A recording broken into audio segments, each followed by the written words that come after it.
본문의 말씀을 가지고 마음을 바꾸지 말라라고 하는 제목으로 말씀을 나누려고 합니다. 설날이라고 하는 날, 물론 이미 1월 1일 날 우리는 신정이라고 하는 것을 통해서 양력 설을 세고 새해를 시작했습니다. 그리고 이제 구정이라고 하는 음력으로 새해를 시작하는 날을 우리는 또 시작을 했어요. 과연 나는 내 결심대로 지금 가고 있는가? 2020년도에 못했던 모든 것들을 새해는 좀 잘해보자고 하는 생각으로 이렇게 달려왔는데, 이제 2달 중간에 딱 왔을 때 나는 지금 어느 정도의 결심을 그대로 붙잡고 가는가? 많은 결심과 각오들이 얼마 지나지 않았는데도 불구하고 흔들리고 무너진 사람들이 많이 있을 거라고 하는 것이죠. 그런데 이 시간은 그거하고 상관하지 아니하고 계속 빠르게 흘러가고 있는데, 나는 과연 이 결심 놓치고 갔을 때 올해 연말에 가서는 뭐가 되겠는가? 또 똑같은 작년, 또 똑같은 재작년, 또 똑같은 5년 전? 그러면 인생이 항상 이 수준에서 머물 수밖에 없지 않겠는가? 그 생각을 하면서 이제 다시 시작되어진 새해의 한 모습 속에서 정신 바짝 차리고 이제 내 결심 붙잡고 각오대로 한번 잘 살아서 올 연말에 가서는 좀 다른 것들을 남겨야 되겠다고 하는 그런 각오를 갖기를 주님의 이름으로 축원합니다. 근데 그게 그냥 되는 게 아니라고 하는 거죠. 그래서 성경은 우리에게 뭐라고 말을 하고 있냐면, 따라합시다. 마음을 지켜라. 네, 23절의 말씀해 보니까 모든 지킬 만한 것 중에 더욱 내 마음을 지키라. 생명의 근원이 이에서 남이니라 그랬습니다. 이 생명의 근원이라고 하는 것은 생명의 샘이에요. 살게 만드는 샘이 흘러나오는 곳이 이 마음인데, 이 마음을 지키지 않냐면 이 샘물이 흙탕물이 되고, 이 샘물이 어떤 오염물질로 인해서 막히고, 결국 그 생수가, 그 생명의 것들이 흘러나오지 아니하니까 우리 인생들은 그냥 죽을 수밖에 없다고 하는 거죠. 그렇기 때문에 내 마음을 지켜서 흙탕물을 만들지 아니하고, 내 마음으로 인해서 오염물질로 인해서 막히지 않게 만들어서 내 인생이 계속 살아나는 것. 어찌 보면 이 마음은 하나의 믿음이요, 어찌 보면 이 마음은 하나의 영이에요. 영이 살고 믿음이 살아 움직일 때, 그게 정상적으로 돌아갈 때 그 속에 있는 생명의 것들이 계속 내 인생을 만들고 내 삶을 만들기 때문에 우리는 살 수 있다고 하는 것을 지금 이야기하고 있는 것이죠. 물론 아무리 많은 결심을 하고 각오를 해도 흔들릴 수밖에 없는 상황이 매 순간마다 옵니다. 때로는 어려움 때문에, 때로는 힘든 것 때문에, 때로는 내 마음대로 안 되는 것 때문에, 때로는 또 여러 가지 유혹 때문에, 또 우리의 죄성들, 본성들 때문에 이 흔들 때가 한두 번이 아니죠. 그래도 그것과 상관하지 아니하고 내 마음을 잡고 가는 것, 그걸 꽉 지키고 가는 것이 우리를 살게 만든다고 하는 것을 지금 이야기하는 것입니다. 그래서 이 말씀을 중심으로 저는요, 그 말을 갖다가 어떻게 표현하고 있냐면 마음을 바꾸지 말자라고 하는 겁니다. 새해 첫 그 마음들, 각오했던 그 마음들이 중간중간 가다가 너무 많이 바뀌어버리는 거예요. 여러 가지 상황들 속에서 뭐 이렇게 중요하지 않은 것들은 뭐 그냥 넘어갈 수도 있지만, 내가 마음 한번 바꾼 거로 인해 가지고 손해가 컸다고 한다면 이건 어떻게 회복할 거는가 하는 거죠. 그렇기 때문에 많은 경우에 우리는 그 마음을 지키는 것, 어찌 보면 흔들리지 않은 그 마음이 우리의 삶들 속에서 더 많은 유익들을 준다고 하는 것을 지금 우리에게 교훈하고 있는 것이에요. 여기서 물론 이제 지킬 만한 것 중에라고 하는 말이 있어요. 모든 걸 다 지켜야 되겠죠. 건강도 지켜야 되겠고, 시간도 지켜야 되겠고, 무슨 약속도 지켜야 되겠고, 명예도 지키고, 자존심도 지키고, 체면도 지키고 싶고, 가정도 지키고 싶고, 얼마나 지켜야 될 것들이 많이 있겠어요. 그러나 그 모든 지켜야 될 것 중에 가장 첫 번째가 뭐냐면 마음이라고 하는 거예요. 그 마음을 놓치니까 딴 거 지키는 게 아무 소용없어요. 오늘 예배를 드리면서 지킬 것들이 많이 있지만 올해는 다른 무엇보다도 내 마음 하나만 지켜보자. 내 믿음 하나 제대로 지켜보자. 내 영을 한번 제대로 지켜보자라고 하는 그 지킴의 결심을 가지고 올해는 생명의 근원이 우리 속에서부터 흘러나와서 그 생명이 내 가정으로 들어가면 가정이 살고, 내 사업장에 들어가면 사업이 살고, 내 직장에 들어가면 직장이 살고, 여러분 개인 심령에 들어가면 심령이 살고, 그래서 살아남의 역사가 경험되어지기를 주님의 이름으로 축원합니다. 믿지 못하는 게 우리 마음이에요. 하루에도 몇 번씩 마음이 왔다 갔다. 이게 변덕이지요. 뭐 조금 좋은 일 있으면 웃고, 조금 좀 안 좋은 일 있으면 금방 우울해지고, 이게 하루에도 계속 왔다 갔다 하는 게 우리 마음이기 때문에 그 마음 따라가면 아무것도 못해요. 그때는 마음은 그대로 잡고 환경, 상황들, 또 어떤 그런 변수들, 이런 것들을 조절해 나가면서 중심 딱 잡고 갈 때 우리를 흔들리지 않냐고, 빼앗기지 않냐고 계속 살릴 수 있다고 하는 것들을 생각을 하면서 그 은혜를 경험하기를 주님의 이름으로 축원합니다. 어떻게 하면 되겠는가 하는 거죠. 첫째, 따라서 합시다. 입을 조심해야 한다. 네, 24절의 말씀해 보니까 구부러진 말을 내 입에서 버리며 삐뚤어진 말을 내 입술에서 멀리하라. 여기서 구부러진 말, 삐뚤어진 말이라고 하는 게 공동번역에는 뭐라고 하냐면 남 속이는 말은 입에도 담지 말고 남 해치는 말은 입술에 올리지도 말라. 더 현대인의 성경에 보면은 더럽고 추한 말을 내 입에서 버리며 거짓되고 잘못된 말을 내 입술에서 멀리하라 그랬어요. 결국 안 좋은 얘기를 입에 담지 말라고 하는 거죠. 우리 입이 얼마나 거친지 몰라요. 근데 그 입술의 거침이 입술의 것인가 아니라고 하는 거예요. 내 속에서 올라온 게 밖으로 나오는 거예요. 그래서 내가 말하는 것이 곧 나의, 내 언어가 곧 나고 내 말투가 곧 나의. 난 말만 그래. 아니에요. 이미 그 마음에 그게 만들어져 있기 때문에 그렇게 말이 나오는 거예요. 신앙도, 인품도, 또 인격도, 그 사람의 어떤 그런 수준도 그 말투에 다 드러나는 거예요. 잠언 18장 20절에 그래서 뭐라고 말을 하고 있냐면 사람은 입에서 나오는 열매로 말미암아 배부르게 되나니 곧 그 입술에서 나는 것으로 말미암아 만족하게 되니라. 따라서 죽고 사는 것이 혀의 힘에 달렸나니. 네, 지금 생명의 근원이 마음에서 나온다 그러면서 첫 번째로 얘기하는 게 뭐냐면 입을 조심하라는, 말하는 것. 근데 여기서 바로 혀가 나를 죽게 만들기도 하고 살게 죽고 사는 것이 혀의 힘에 있다고 하는 겁니다. 나는 왜 이렇게 인생이 꼬일까? 여러분들의 입술에 계속 어쩌면 부정적인 이야기가 많을 거예요.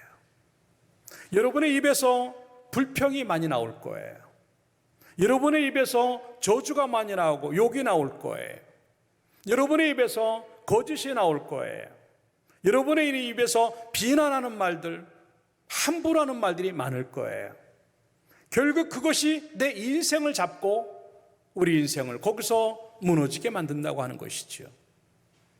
얼마나 좋은 이야기들이 많고 얼마나 좋은 말투가 많고 얼마나 인격적으로 정화된 언어, 정화된 단어들을 쓸 게 많은데 그런 것들은 그냥 생각하지 아니하고 내가 하고 싶은 대로 말하는 것, 내 마음에서 주는 그 말이 내 인생을 죽이기도 하고 살리기도 하는 것이라고 하는 것을 우리가 생각하지 않고 있기 때문에 그렇게 할 수밖에 없다고 하는 겁니다. 나는 나 자신에게 무슨 말을 하고 있는가를, 할 수 있어, 괜찮아, 잘 살아야지, 잘해봐야지, 이런 말을 하고 있습니까? 아유 멍충이, 바보, 왜 그렇게 했을까? 나는 안 되나 봐. 자기 자신에게도 그렇게 하지 말아요. 배우자에게 함부로 말하지 말아요. 자녀들에게 함부로 말하지 말아요. 부모들에게 함부로 말하지 말아요. 이웃이나 동료들에게도 함부로 말하지 말아요. 그 말한 대로 내가 보는 거예요. 말한 대로 그 현실이 될 때가 너무 많은 거예요. 그래서 야고보서 3장 이제 7절에부터 말씀을 하면 뭐냐면 여러 종류의 짐승과 새와 벌레와 바다의 생물들은 다 사람이 길들일 수도 있고 길들여 왔다. 그렇잖아요. 모든 짐승들, 새, 벌레까지 다 사람들이 알아서 또 이렇게 제어할 수 있어요. 그런데 8절의 말씀에 보니까 혀는 능히 길들일 사람이 없나니 쉬지 않은 악이요 죽이는 독이 가득한 거다. 근데 문제는 뭐냐면 예수 믿는 사람들의 입술이 이러면 안 된다는 거예요.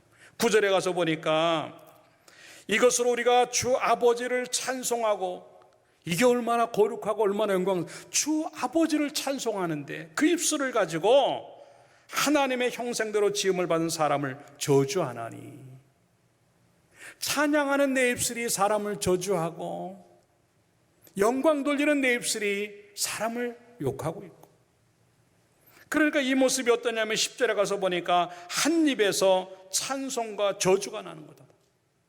내 형제들아 이것이 마땅하지 아니하니라, 안 된다는 얘기죠. 그러면서 뭐라고 말하는 11절에 샘이 한 구멍으로 어찌 단물과 쓴물을 내겠느냐, 내 형제들아 어찌 무화과 나무가 감람나무를, 포도나무가 무화과 열매를 맺겠느냐, 이와 같이 짠물이 단물을 내지 못한다. 생명의 샘이 우리 속에서 나오는 거예요. 이거는 나오기만 하면 살릴 수 있는데 그 속에 저주가 들어가고 독이 들어가고 안 좋은 것들이 들어가니까 이 생명의 샘이 죽은 물이 되는 거예요. 그러니까 그게 흘러나오니까 우리 인생이 죽는 거예요. 그 흐리게 만들고 독을 푸는 것 같이 되는 게 뭐냐면 내 입술이라는 거예요. 지금 내가 잘못 말하고 있다고 하는 것, 내가 거짓말을 하고 있고 내가 악한 말을 하고 있고 내가 저주스러운 얘기, 불평을 하고 있다고 하는 것은 지금 내 생명의 샘을 갖다가 전부 다 독을 푸는 거예요. 그러니까 그게 흘러나오면 나올수록 나는 죽는 거예요. 성경이 얼마나 정확해. 마땅하다고 하는 말은 가치 없게 만드는 거예요. 생명의 샘이 얼마나 소중한 건데 그걸 어떻게 얻을 수도 없는 건데 그거를 갖다가 내 악한 말로 인해서 전부 다 가치 없이 만들어요. 그러니까 그게 흘러나오면 나올수록 내 인생이 죽고 가정이 죽고 다 죽는 거예요. 여러분들, 그렇기 때문에 다시 우리가 결단을 하면서 우리 입술을 조심하기를 주님의 이름으로 축원합니다. 성도다운 말이 있어요. 은혜 받은 사람다운 말이 있어요. 기도하는 사람다운 말투가 있어요. 생각해 봅시다. 내 입술은 독이 되고 있는가, 아니면 복이 되고 있는가? 여러분의 입술이 복이 되기를 주님의 이름으로 축원합니다.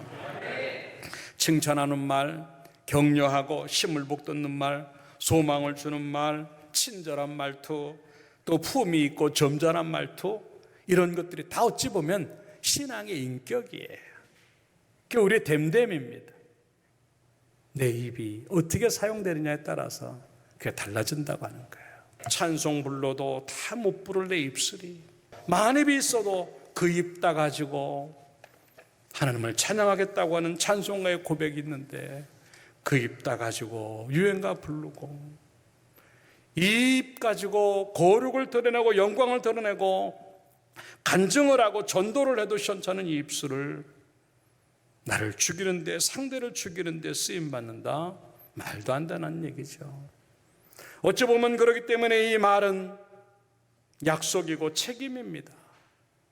다시 말해서 말을 바꾼다고 하는 것은 내 마음이 흔들렸다는 얘기고 약속을 어겼다는 얘기고 무책임하다고 하는 것을 의미하는 것이. 그래서 잠언 13장 3절의 말씀해 보니까 입을 지키는 자는 자기의 생명을 보존하니, 계속 입이라고 하는 것과 생명이라고 하는 걸 연결시키고 있어요. 그렇기 때문에 입술을 크게 벌리는 자에게는 멸망이 있다고 하는 겁니다. 여기서 입술을 크게 벌린다고 하는 말은 잘못 말하는 것은 곧 죽는 거예요. 그래서 시편 141편 3절에 뭐라고 말을 하고 있냐면, 여호와여 내 입에 파수꾼을 세우시고 내 입술의 문을 지키소서. 오죽하면 말실수가 너무 많으니까 내 입술에다가 파수꾼을 보초를 세워가지고 안 좋은 말이 나오려고 하면 탁 막아주고, 내 입술의 문을 지켜서 안 좋은 얘기가 나가려고 하면 그냥 문을 탁 닫아버리는. 하나님 제발 이렇게 해달라는 거예요. 왜? 그래야 사니까. 여러분, 그 기도가 있길 주님의 이름으로 축원합니다. 불리해도, 손해를 봐도, 아니 죽더라도 진실을 말할 수 있고, 내가 한 말이 거짓말이 아니라고 하는 것을 증명할 만한 행동이 있고 삶이 있는 그 모습이 있을 때 우리는 살 수 있다고 하는 것들을 생각하고, 말이 곧 마음이에요. 그 마음을 지켜야 말이 제대로 되고, 그 제대로 된 말이 나를 살리는 줄로 믿고, 우리 성도들 말 실수하지 아니하고 말이 생명이 되기를 주님의 이름으로 축원합니다. 두 번째 따라합시다. 눈을 조심해야 한다. 네, 25절의 말씀해 보니까 내 눈은 바로 보며 내 눈꺼풀은 내 앞을 곧게 살펴라고 기록을 하고 있습니다. 생명이 이 마음에서 나오는데 그 마음을 지키는 법이 뭔가? 한마디로 말해서 한눈 팔지 말라고 하는 겁니다. 앞을 똑바로 보라, 시선을 곧게 하라라고 하는 그런 표현입니다. 우리는 일상의 삶들 속에서 한눈 팔면 안 되는 걸 너무 잘 알아요. 운전할 때도 한눈 팔면 위험합니다. 일을 할 때도 한눈 팔면 사고 납니다. 모든 것을 집중해서 내가 해야 될 것들을 보고, 내가 봐야 될 것들을 보고 살아가는 그 상황이 주어져야 내가 살 수 있다고 하는 것을 우리에게 지금 얘기하고 있는 겁니다. 이제 한 달 지나고 두 달째 중간에 와 있어요. 이 짧은 시간들을 살아오면서 나는 지금 곧바로 보고 가고 있는가 하는 거죠. 너무 많이 한눈 팔지 않았는가 하는 거죠. 이리저리 기웃대면서 뭔가 더 나은 게 있을지 않을까 하는 것을 보면서 우리의 눈들이 다른 것에 팔려있지는 않겠는가 하는 것을 얘기하는 것입니다. 한눈을 팔지 않을 수 있는 방법은 뭐냐면 하나님에게 푹 빠져야 되는 거예요. 그런데 우리가 자꾸 한눈을 파는 이유는 뭐냐면 지금 내가 하나님에게 빠져 있지 아니하고 하나님 대신 뭔가 자꾸 보고 있다고 하는 걸 의미하는 거예요. 그 이야기가 바로 창세기 3장에 나오는 이야기예요. 아담과 하와의 범죄가 그거예요. 창세기 3장 6절에 그런 얘기를 합니다. 여자가 그 나무를 본즉 먹음직도 하고 보암직도 하고 지혜롭게 할 만큼 탐스럽기까지도 한 거예요. 이게 마음이 흔들렸기 때문에 보는 것이 왜곡이 되는 거예요. 전에는 그렇게 선악을 알게 하는 나무를 봐도 그냥 나무인가 보다 했어요. 근데 내 마음이 흔들려서 보니까 그게 꼭 내가 차지해야 될 거가 되는 거예요. 이 이야기가 아담과 하와 얘기가 아니에요. 곧 내 이야기예요. 사람은요, 자기가 관심 있는 곳에 항상 눈이 머뭅니다. 그 때문에 지금 내가 무엇을 보고 있느냐가 곧 나 자신을 말하는 거예요. 여러분의 눈에 하나님에게 푹 빠져가지고 하나님만 보이는가? 십자가가 보이고 은혜가 보이고 미래가 보이고 소망이 보이고 있는가? 아니면 자꾸 세상의 것들, 세속적인 그 타락한 것들에 눈이 돌아가는가에 따라서 내가 달라진다고 하는 것을 지금 이야기하고 있는 것이지요. 보는 것에 실패했다고 하는 것은 곧 내 마음이 흔들렸고, 그 마음이 흔들렸다고 하는 것은 나는 생명의 역사가 멈춰 있다고 하는 것을 의미하는 거예요. 그 때문에 다시 한번 우리의 눈이 하나님께로 돌려지는 회복의 역사가 주어져서 하나님에게 푹 빠져 사는 여러분들의 모습들이 만들어지기를 주님의 이름으로 축원합니다. 누가복음 11장 34절에 그래서 뭐라고 말하냐면 내 몸의 등불은 눈이라 라고 하는 겁니다. 그래서 그 눈이 성하면 전체가 다 밝지만도 내 눈이 나쁘면 내 모든 것들이 다 어두울 수밖에 없다고 하는 겁니다. 눈을 통해서 들어오는 빛에 우리의 모든 것들을 만든다고 하는 것을 의미하는 것이지요. 사무엘하 11장 2절의 말씀에 보니까 저녁 때 다윗이 그의 침상에서 일어나 왕궁 옥상에서 거닐다가 그곳에서 보니 여인이 목욕을 하는데 심히 아름다워 보이는지라. 여기서 심히 아름다워 보이는지라는 이미 그 마음에 음력이 들어갔다는 얘기입니다. 그냥 눈에 띄니까 볼 수는 있는데 거기서 멈춰야 되는데 그게 더 밀고 들어와가지고 내 마음을 흔들어 놓는 거예요. 그래야 그 여자를 자기 여자로 만들고 싶고 결국 그거를 통해서 자기의 그 모든 것들을 감추려고 살인의 교사까지 할 수밖에 없는 다윗의 일생에서 가장 치욕적이고 지우고 싶은 그 한 토막이 바로 그 모습이었다고 하는 거죠. 예, 아까도 얘기했지만 보이기 때문에 볼 수는 있는데 그게 마음까지 밀고 들어와서 흔들어 버리면 그때는 죽는 거예요. 그 때문에 한눈 팔지 말고 똑바로 보고 시선을 고정하라고 지금 이야기하고 있는 거죠. 사랑하는 여러분, 다시 한번 바로 보는 눈으로 생명이 되기를 주님의 이름으로 축원합니다. 그래서 고린도후서 5장 7절의 말씀에 보니까 이렇게 말을 해요. 이는 우리가 믿음으로 행하고 보는 것으로 행하지 아니함이라. 아까도 얘기했지만 여기서 보는 것이라고 하는 것은 내 마음이 흔들릴 정도의 것들이에요. 다윗이 그것이 눈에 보였지만 보이는 대로 행하는 것이 아니고 믿음으로 행했으면 살았을 거예요. 그런데 보이는 대로 행하고 믿음이 밀려나가는 거예요. 눈이라고 하는 게 이렇게 무서운 거예요. 지난 한 주일 동안도 여러분들은 무엇을 보고 살았는가 하는 거예요. 내 눈 뭘 보는데 가장 많이 사용되어졌는가 하는 거죠. 그 잘못 본 거로 인해서 내 믿음이 지금 멈춰 있고, 그 잘못 본 거로 인해서 내가 지금 앞으로 못 나가고, 그 잘못 본 거로 인해서 자꾸 게을러지고 결심이 거기서 깨지는 경우가 얼마나 많은가 하는 거죠. 물론 상황이 밀고 들어오면 자꾸 한눈 팔 수밖에 없는 상황이 와요. 유혹이 오고 큰일 날 것 같고. 그러니까 베드로 이야기가 그거잖아요. 주님 바라보고 가면 무리를 걷는데 살려고 죽을 것 같으니까 바람 보고 풍랑 보니까 그냥 빠져서 죽는 거예요. 죽을 것 같아도요, 예수님 바라보면 살 줄로 믿습니다. 왜? 살고 죽는 게 내가 하는 게 아니잖아요. 하나님이 살려주셔야 사는 건데 뭘 내가 살겠다고 이 바람고 봐봤자 뭐 하겠어. 더 걱정만 되고 더 두렵기만 하지. 그래서 히브리서 12장 2절에는 뭐라고 말을 하고 있냐면 믿음의 주여 또 온전하게 하시는 이인 예수를 바라보자라고 하는 겁니다. 그 예수 바라보면 살 줄로 믿습니다. 그 십자가 바라보면 살 줄로 믿습니다. 상황이 나빠지고 불안하고 흔들릴 것 같은 상황이 와도요, 내 마음 잡아야 돼요. 그 중심 잡고, 그래, 이럴 때 주님 보라고 그러는 거지. 이럴 때 십자가 보라는 거지. 그리고 내 시선을 거기에 고정하면 생명의 근원이 우리 속에서 흘러나와서 살게 될 줄로 믿습니다. 한눈 팔지 마세요. 기웃기웃거려봤자 거기서 나오는 거 아무것도 없어요. 그 시간에 차라리 그 에너지를 가지고 주님만 바라본다고 한다면 주님이 살려주실 줄로 믿습니다. 바로 보고 갈 수 있는 우리가 되어져서 흔들리지 아니하고 무너지지 않기를 주님의 이름으로 축원합니다. 마지막 세 번 따라줬다. 발을 조심해야 한다.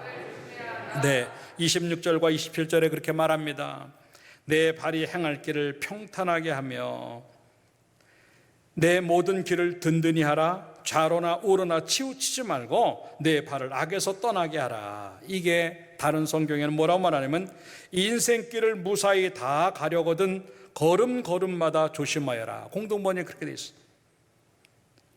또 그러면서 뭐라고 말하냐면 한 걸음도 곁길로 내닫지 말고 악에서 발길을 돌려라. 세 번역에는 뭐라고 말하냐면 27절을 좌로든 우로든 빗나가지 말고 악에서 내 발길을 끊어버려라. 우리가 곧장 가야 돼요. 그 길이요. 길은 하나밖에 없어요. 예수 그리스도가 곧 길이요 진리요 생명입니다. 말씀이 곧 그 길이에요. 그렇기 때문에 이 길로만 가야 하는데 이 길은 어쩌면 또 하나의 방향이에요. 정확히 방향을 해놓고 그리로 가야만 하는데 우리의 발길이 자꾸 거기를 벗어나는 거예요. 그렇기 때문에 한 걸음 한 걸음 한 걸음 내릴 때마다 그걸 조심해서 가야 돼요. 내가 지금 이 발을 띄기 전에 여기에 닿아도 되는가 할 정도의 마음으로 그 한 걸음 한 걸음이 내 인생을 바꾸는 거예요. 근데 우리는요, 내가 생각한 대로 그냥 저벅저벅 그냥 가는 거예요. 그러니까 그 길에서 실패가 있고 그 길에서 실수가 있는 경우가 얼마나 많은가 하는 거죠. 물론 그렇게 가서 실수도 할 수 있어요. 그런데 중요한 건 뭐냐면 악을 끊어버리고 돌이키라. 실수했다 할지라도 잘못된 길을 갔다 할지라도 이 길이 아니네. 그럼 거기서 멈추고 끊어버리고 다른 길을 가는 거예요. 그 길 자체를 없어버리고 새로운 길을 만들어서 다시 가야 되는데 그 새 길은 곧 믿음의 길이고 말씀이 우리 인도하는 그 길을 의미하는 것이에요. 그 길로 가야만 살 수 있다고 하는 것인데 우리는 지금 그렇게 가고 있는가 하는 거죠. 아까도 얘기했지만 길은 지금 널려 있어요. 얼마나 많은 길이, 여기로 오라고 서로에게, 일로 와, 이게 진짜 길이야. 속지 마세요. 결합의 길들이 많이 있지만도 내가 가야 될 길은 한 길밖에 없다고 생각을 하고 그대로 가야만 하는 거예요.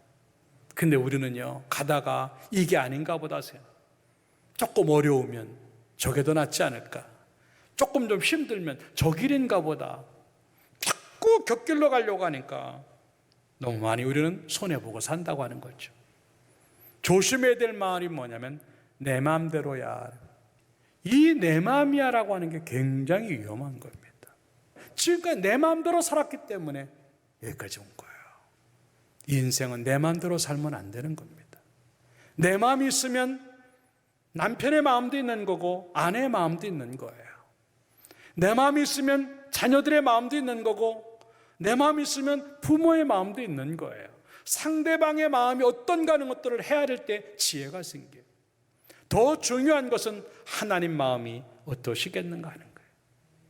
하나님 마음에 쏙 드는 그 길인가, 하나님 마음에 기쁨을 드리는 그 길인가, 하나님이 원하시는 그 마음의 길인가. 이럴 때 우리는요, 내 마음을 내려놓을 수 있고 가야 될 길로만 갈 수 있다고 하는 것이에요. 마음이 행동이 되고 행동이 삶이 되는데 그래도 내 마음대로 살겠는가 하는 거죠. 내 마음이 어떤가 하는 것들을 성경에 보여주는데도요, 창세기 6장 5절의 말씀해 보니까 여호와께서 사람의 죄악이 세상에 가득함과 그의 마음으로 생각하는, 따라합시다, 모든 계획이 항상 악할 뿐임을 보시고. 우리 마음이요, 항상 악한 거예요. 그런데도 내 마음대로 산다고요? 마가복음 7장 20절에는 또 뭐라고 말하는 줄 아세요? 또 이르시되 사람에게서 나오는 그것이 사람을 더럽게 하느니라. 21절에 속에서 곧 사람의 마음에서 나오는 게 뭔가? 악한 생각인데 음란, 도둑질, 살인, 간음, 탐욕, 악독, 속임, 음탕, 질투, 비방, 교만, 우매합니다. 너무 많은 문제들이 우리의 마음 속에 있는 거예요. 이렇게 내 마음이 그런데도 내 마음이라고 함부로 믿고 가는 내 모습은 아닌가 하는 거죠. 착각할 때도 많고 잘못된 계사도 많은데 마음대로 살지 말고 말씀대로 살기를 주님의 이름으로 축원합니다. 모세가 죽은 이후에 여호수아가 이스라엘 백성들을 가나안 땅으로 이끄는데 참 걱정이 많았어요. 이 백성들을 어떻게 이끌까? 근데 하나님이 말씀하십니다. 걱정하지 마. 쉽네. 한 가지만 잘하면 돼. 그게 뭔가? 여호수아 1장 7절이에요. 오직 강하고 극히 담대하여 나의 종 모세가 내게 명령한 그 율법을 다 지켜 행하고, 따라합시다, 우로나 좌로나 치우치지 말라. 그리하면 어디로 가든지 형통하리니. 그러면서 8절에는요, 이 율법책을 내 입에서 떠나지 말게 하며 주야로 그것을 묵상하여 그 안에 기록된 대로 다 지켜 행하라. 그리하면 내 길이 평탄하게 될 것이며 내가 형통하리라 말씀하십니다. 살 수 있는 길, 가나안에 들어가는 길, 내가 뭘 만들어서 가는 게 아니에요. 그냥 하나님이 만드신 그 길대로 말씀대로 그대로 가기만 하면, 좌로나 우로나 좌로나 치우치지 않냐고 그대로 가기만 하면 그 길에 사는 길이 있고 가나안이 있다고 하는 것을 말씀하시는 겁니다. 지금 여러 가지 어려워도 그 길을 그대로 걸어가서 결국 그 길 끝에 하나님의 역사를 경험하고 생명의 역사를 경험하기를 주님의 이름으로 축원합니다. 내 마음대로 가면은요, 항상 흔들려요. 사도행전 5장에 보면 아나니아와 삽비라 이야기입니다. 5장 1절에 그럽니다. 아나니아라는 사람이 그의 아내 삽비라와 더불어 소유를 팔아 그 값에서 얼마를 감춤해 그 아내도 알더라. 얼마만 가져다가 사도들의 발 앞에 두니 베드로가 이르되 아나니아야 어찌하여, 따라서 사탄이 내 마음에 가득하여. 사탄이요, 우리 마음을 주장하는 거예요. 내 마음대로 되는 게, 그게 내 마음대로가 아니라 때론 너무나 많이 사탄의 역사가 있는 거예요. 그 이야기가 여기만 있는 줄 알아요? 요한복음 13장 2절의 말씀에 보니까 마귀가 벌써 시몬의 아들 가룟 유다의 마음에 예수를 팔려는 생각을 넣었더라. 마귀가 그 속에 생각을 집어넣은 거예요. 내 마음대로라고요? 아니에요. 때로는요, 그 내 마음대로가 하나님의 큰 일들을 망치는 경우가 얼마나 많은지.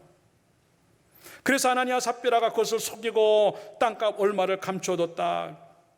땅이 그대로 있을 때는 내 땅이 아니며 판 후에는 내 마음대로 할 수 없느냐? 여기서의 내 마음대로는 첫 마음대로 할 수 없었느냐라고. 첫 마음. 근데 이미 사탄이 그 마음을 장악하고 있었기 때문에 안 되는 거예요. 그랬더니 성경은 뭐라고 말하냐면 어찌하여 이 일을 내 마음에 두었느냐? 네, 사탄의 마음을 붙잡고 있는 거죠. 계속 마음에 대한 이야기를 하면서 사람에게 거짓말한 것이 아니고 하나님에게로다라고 하는 거예요. 여러분, 우리 마음이 이렇게 무서운 거예요. 여러분 마음에 진리가 놓여져 있고 여러분 마음에 하나님의 역사가 놓여져 있을 때는요, 그 마음 붙잡고 가면 되는데 그거 잃어버리면요, 우리가 내 마음대로 하는 것이 때로는 사탄의 마음이 될 때가 너무 많다고 하는 것이죠. 다시 한번 내 마음대로 살지 말고 말씀대로 살아서 그 말씀대로 걸어가는 그 길마다 생명의 역사가 나타나고 하나님의 역사가 경험되어지기를 주님의 이름으로 축원합니다. 첫 마음 놓치면 안 돼요. 첫사랑 놓치면 안 됩니다. 다 무너지는 거예요.